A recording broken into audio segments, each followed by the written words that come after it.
For decades, he was the perfect mystery man. Wealthy, brilliant, polished, and supposedly a Rockefeller, part of America's most powerful family.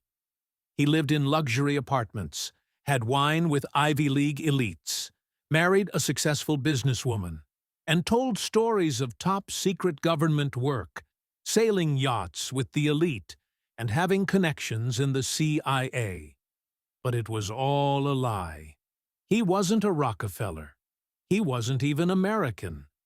This is the story of Christian Karl Gerhartsreiter, the man who pulled off one of the most bizarre identity scams in American history, and how it all came crashing down. Born in Germany in 1961 as Christian Karl Gerhartsreiter, he was obsessed with America.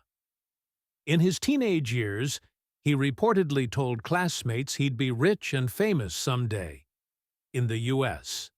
At 17, he applied for a student visa and arrived in Connecticut in 1978. Over time, he severed all ties with his past, slowly beginning to reinvent himself. His first fake identity?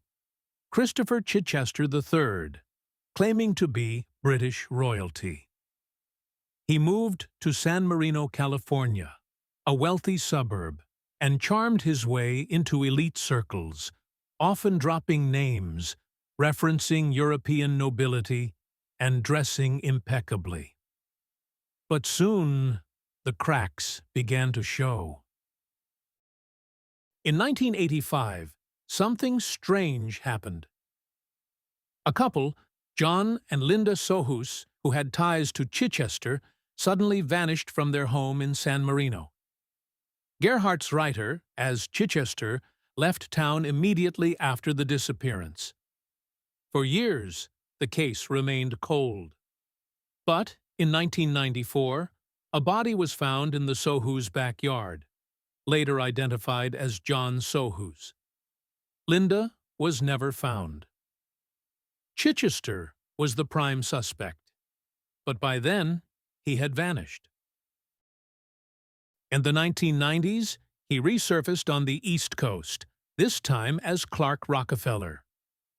Claiming to be a distant relative of the famous Rockefeller dynasty, he crafted the persona flawlessly. Soft-spoken, secretive, eccentric, in just the right ways. He told people he couldn't talk about his government work. Claimed to be friends with Nancy Reagan. Said he was involved in classified negotiations.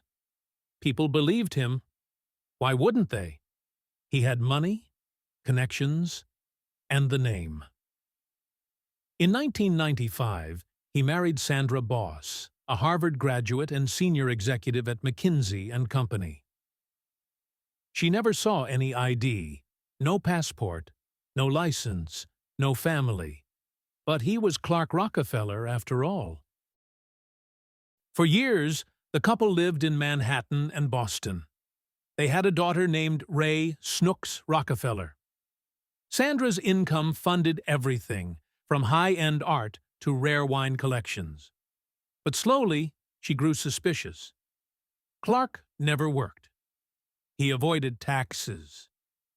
He was evasive about his background. In 2007, Sandra filed for divorce. She won custody of their daughter. Clark was granted only supervised visits. That's when things took a dark turn. In July 2008, during a supervised visit in Boston, Clark abducted his 7-year-old daughter. He pushed the social worker to the ground, jumped into a getaway car, and disappeared. A nationwide manhunt began. The FBI issued alerts across the country. Days later, he was found in Baltimore, Maryland, living under yet another alias, Chip Smith. He had rented a house under a fake name and planned to flee the country. Once arrested, the real unraveling began. Investigators dug into his identity and discovered the web of lies.